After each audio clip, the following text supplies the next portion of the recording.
please subscribe and click the hype and like button to get more content like this. Before we start, a quick disclaimer. Everything demonstrated in this video is strictly for educational purposes, to show you how to protect yourself.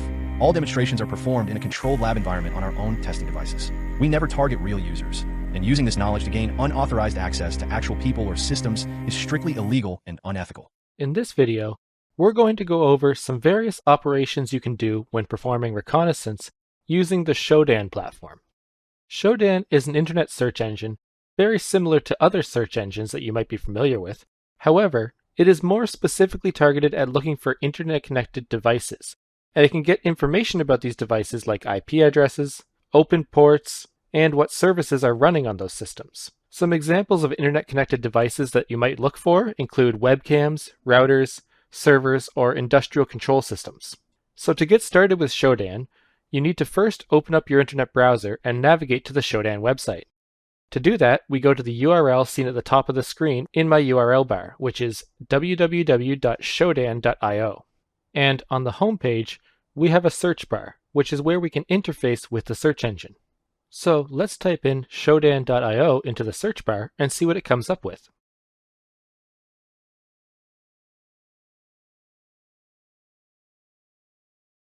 And we see a report on shodan.io. So it gives us an IP address of 141.226.5.15. It gives us a location.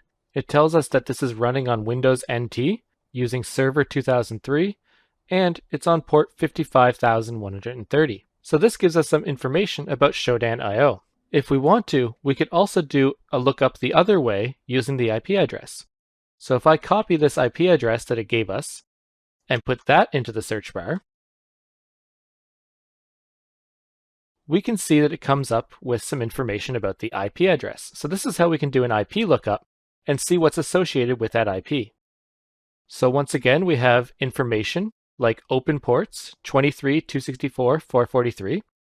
It gives us information about host names, domains, the location, the organization, the internet service provider, and the ASN. Below the open ports, it gives us more information about what's running on each of those ports. So on port 23, that's where we have the Windows NT Node Server 2003. On port 264, there's a checkpoint firewall. And on port 443, which is HTTPS, we have TCP with an SSL certificate information associated with that as well. Now there are some other things that we can do on this web page as well. If we click on the Explore button at the top, this provides us with categories that we can use to explore various resources within Shodan. Some categories it's suggested for us are industrial control systems, databases, network infrastructure, and video games. And there are various other things that we can do with Shodan, all of which are listed below.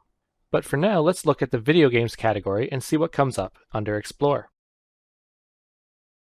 And under video games, we have a few different suggestions with games like Minecraft, Counter-Strike, and Starbound. So let's see what we get when we explore Minecraft. And it's important to note that at this point, you'll need to be logged in with a Shodan account in order to use this feature. And if I click on Explore Minecraft, we can see that we start to get information related to the Minecraft video game. So we can see that there's a Minecraft server here running on 96.35.45.104, and it tells us the number of online players and maximum players. So we have information about the various servers that are running on Minecraft. And on the left, we have more overview of the results with 272,669 results, as well as the specific locations where these result numbers are coming from. Scrolling down, we can get more information about the versions of Minecraft that are running on each server and the organizations that are hosting them. Next, let's take a look at some of the other features available to us on the Shodan website. In the top bar, I'm going to click on More, and we have a variety of Shodan products listed to us.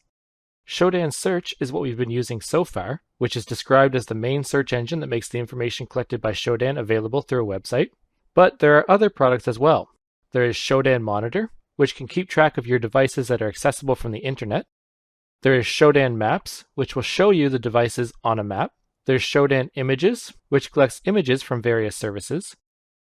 There's the Shodan Help Center, which can help with common use cases for Shodan. There's Shodan Trends to see the historical data that Shodan has collected.